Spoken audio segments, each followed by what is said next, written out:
Hello dear aspirant, welcome back to Learn Shohi. Ajer ei video tot alochona kora hobo Republic Day most important multiple choice questions and ei question bor jikono competitive exam or babe bahut dorkari hoy, especially Assam Police ADR grade 3 and ADR grade 4 or babe ei question bor bahut dorkari hoy. Total number of multiple choice question alochona kora hobo 20 and ei question bor Assamese and English medium ot alochona kora hobo and apuni jodi jikono Assam competitive exam or babe prepare chole ase tente ei video to hekoleke sabo. So to the first question you can see, when is Republic Day celebrated in India? ভারতত কেতিয়া গণরাজ্য দিবস পালন করা হয়? Option cater ভিতৰত ইয়াৰ correct অপশনটা হ'ব option B. Option B হ'ব 26 জানুৱাৰী। 26 জানুৱাৰী তাৰিখে ভাৰতত গণৰাজ্য দিৱস পালন কৰা হয়। ঠিক আছে, মনত ৰাখিব। Next question, when did India adopt its constitution? ভাৰতে কেতিয়া সংবিধান গৃহীত কৰিছিল? অপশন কেটাৰ ভিতৰত ইয়াৰ কারেক্ট অপশনটা হ'ব অপশন সি। অপশন সি হ'ব 26 জানুৱাৰী 1950। 1950 চনৰ 26 জানুৱাৰী তাৰিখে ভাৰতে সংবিধান গৃহীত কৰিছিল। ঠিক আছে। Next question, who designed the national flag of India? ভাৰতৰ ৰাষ্ট্ৰীয় পতাকা কোনে ডিজাইন কৰিছিল?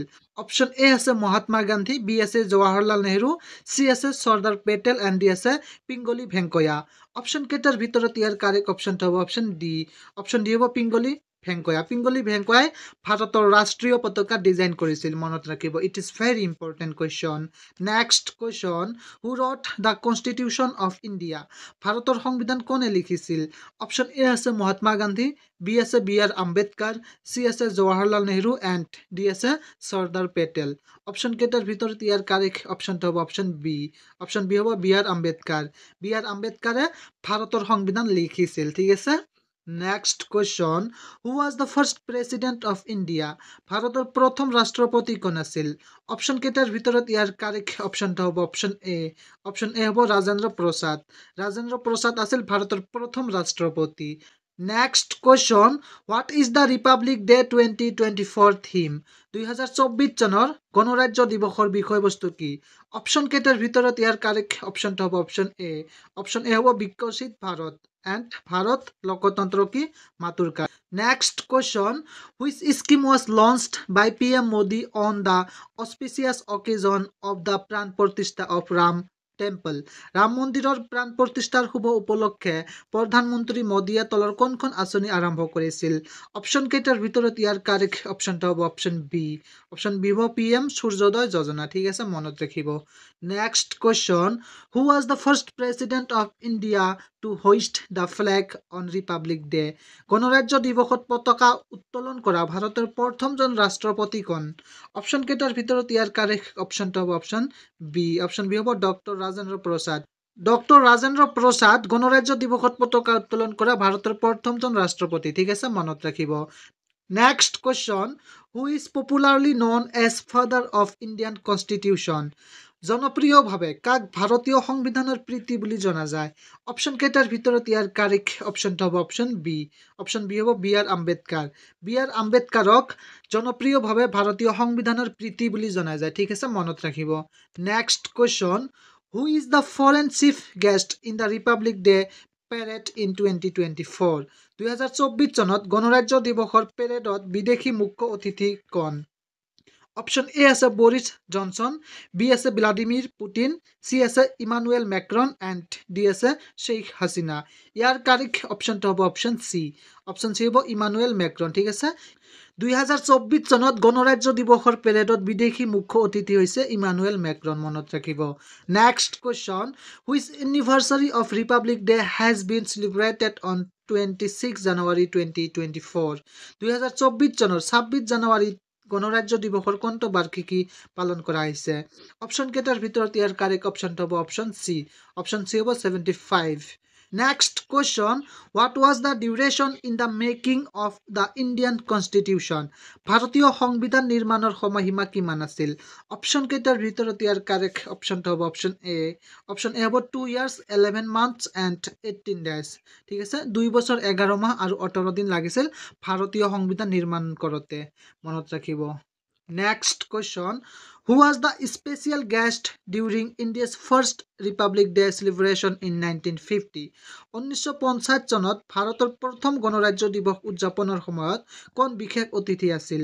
অপশ্যন কেইটাৰ ভিতৰত ইয়াৰ কাৰেক্ট অপশ্যনটো হ'ব অপশ্যন চি। অপশ্যন চি হ'ব সুকৰ্ণ।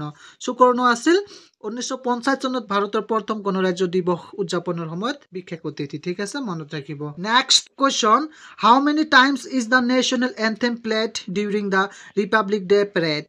ৰিপাব্লিক ডে পেৰেডৰ সময়ত কিমানবাৰ জাতীয় সংগীত বজোৱা হয়? ইয়াত ৰাষ্ট্ৰীয় সংগীত হ'ব, জাতীয় সংগীত লিখা আছে। ঠিক আছে, ৰাষ্ট্ৰীয় সংগীত কিমানবাৰ বজোৱা হয় ৰিপাব্লিক ডে পেৰেডৰ সময়ত? অপশ্যন এ আছে ওৱান্স, বি আছে 3 টাইমছ, চি আছে টুৱাইছ এণ্ড ডি আছে 4 টাইমছ। অপশ্যন কেইটাৰ ভিতৰত ইয়াৰ কাৰেক্ট অপশ্যনটো হ'ব অপশ্যন চি। অপশ্যন চি হ'ব টুৱাইছ। ৰিপাব্লিক ডে পেৰেডৰ সময়ত ৰাষ্ট্ৰীয় সংগীত দুবাৰ বজোৱা হয়, মনত ৰাখিব। Next question, who ৰট the national anthem? ৰাষ্ট্ৰীয় সংগীত কোনে লিখিছিল? অপশ্যন এ আছে ৰবীন্দ্ৰনাথ টেগৰ, বি আছে বংকিম চন্দ্ৰ চেটাৰ্জী, চি আছে জৱাহৰলাল নেহৰু এণ্ড ডি আছে ভগত সিং। অপশ্যন কেইটাৰ ভিতৰত ইয়াৰ কাৰেক্ট অপশ্যনটো হ'ব অপশ্যন এ। অপশ্যন এ হ'ব ৰবীন্দ্ৰনাথ টেগৰ। ৰবীন্দ্ৰনাথ ঠাকুৰে ৰাষ্ট্ৰীয় সংগীত লিখিছিল। Next question, national anthem was adopted by the constituent assembly on? ৰাষ্ট্ৰীয় সংগীত সংবিধান সভাই কিমান তাৰিখে গ্ৰহণ কৰে? অপশ্যন কেইটাৰ ভিতৰত ইয়াৰ কাৰেক্ট অপশ্যনটো হ'ব অপশ্যন এ। অপশ্যন এ হ'ব 24 জানুৱাৰী 1950। Next question, what is the national song of India? ভাৰতৰ ৰাষ্ট্ৰীয় গীত কি? অপশ্যন এ আছে জন গণ মন, বি আছে সাৰে জাহাঁ সে আচ্ছা এণ্ড চি আছে বন্দে মাতৰম এণ্ড ডি আছে নন অফ দিছ। অপশ্যন কেইটাৰ ভিতৰত ইয়াৰ কাৰেক্ট অপশ্যনটো হ'ব অপশ্যন চি। অপশ্যন চি হ'ব বন্দে মাতৰম। বন্দে মাতৰম হ'ব ভাৰতৰ ৰাষ্ট্ৰীয় গীত, মনত ৰাখিব। It is also' very important question. এই কুৱেশ্যনটো ৰিপিট হোৱা দেখা যায় পৰীক্ষাত। ঠিক আছে, মনত ৰাখিব। Next question, who ৰট the national song Vande Mataram? ৰাষ্ট্ৰীয় গীত বন্দে মাতৰম কোনে লিখিছিল? অপশ্যন কেইটাৰ ভিতৰত ইয়াৰ কাৰেক্ট অপশ্যনটো হ'ব অপশ্যন বি। অপশ্যন বি হ'ব বংকিম চন্দ্ৰ Chatterjee.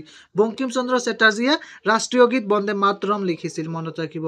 Next question, the Ashoka Chakra on the Indian national flag has how many spokes? ভাৰতৰ ৰাষ্ট্ৰীয় পতাকাত অশোক চক্ৰত কিমান স্পক আছে? অপশ্যন এ আছে 20, বি আছে 22, চি আছে 24 এণ্ড ডি আছে 26। অপশ্যন কেইটাৰ ভিতৰত ইয়াৰ কাৰেক্ট অপশ্যনটো হ'ব অপশ্যন চি। অপশ্যন চি হ'ব 24। ভাৰতৰ ৰাষ্ট্ৰীয় পতাকাত অশোক চক্ৰত 24ডাল স্পক আছে, মনত ৰাখিব। Next question, how many seconds should it take to sing the Indian national anthem properly? ভাৰতীয় ৰাষ্ট্ৰীয় সংগীত সঠিকভাৱে গাবলৈ কিমান ছেকেণ্ড সময় লাগিব? অপশ্যন এ আছে 54 ছেকেণ্ড, বি আছে 52 ছেকেণ্ড, চি আছে 30 ছেকেণ্ড এণ্ড ডি আছে 60 ছেকেণ্ড। অপশ্যন কেইটাৰ ভিতৰত ইয়াৰ কাৰেক্ট অপশ্যনটো হ'ব অপশ্যন বি। অপশ্যন বি হ'ব 52 ছেকেণ্ড। 52 ছেকেণ্ড সময় লাগে ভাৰতৰ ৰাষ্ট্ৰীয় সংগীত সঠিকভাৱে গাবলৈ, মনত ৰাখিব। Next question for you. এই কুৱেশ্যনটোৰ এনচাৰ আপোনালোকে কমেণ্ট বক্সত কমেণ্ট কৰি জনাব। ঠিক আছে, কুৱেশ্যনটো হৈছে what is the ratio' of the length and breadth of Indian national flag? ভাৰতীয় ৰাষ্ট্ৰীয় পতাকাৰ দৈৰ্ঘ্য আৰু প্ৰস্থৰ অনুপাত কিমান? অপশ্যন এ আছে 2:3, বি আছে 3:2, চি আছে 4:2 এণ্ড ডি আছে 4:1। অপশ্যন কেইটাৰ ভিতৰত ইয়াৰ কাৰেক্ট অপশ্যন কোনটো হয় আপোনালোকে কমেণ্ট বক্সত কমেণ্ট কৰি জনাব।